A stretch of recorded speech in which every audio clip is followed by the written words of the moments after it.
Welcome to my YouTube automotive channel. In this video I will show you how to replace the engine air filter on a 2006 Mazda 3. This is the first generation of these Mazdas, and this video applies to Mazdas 3 made from 2003 all the way up to 2008. So your engine air filter is located right here under this cover. So first you have 4 clips to unclip. 2 are on this side, 1, 2, then 1 is down here. Okay, and there is 1 more just down here under these holes. Okay, you can see it better from this angle, I think. Okay, once you have all those clips unhooked, you'll want to loosen up this Phillips screw right here.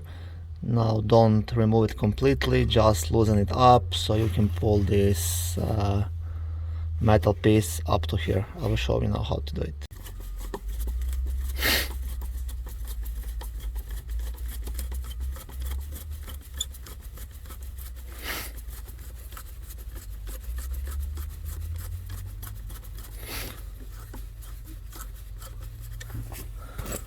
Okay, and now you have pretty much unlocked this piece. And now you can just move these rubber holes off, just like this. And this way you have the full access to the filter. Nice and easy. And once you have removed the filter, make sure to clean the inside of the air box, install the new filter, and just reverse everything I showed you, and that's it. Okay, thank you for watching this video. If it was helpful, please consider subscribing to my YouTube automotive channel. On my channel you can find lots of how-to videos, do-it-yourself videos, car reviews, product reviews, and other similar automotive topics.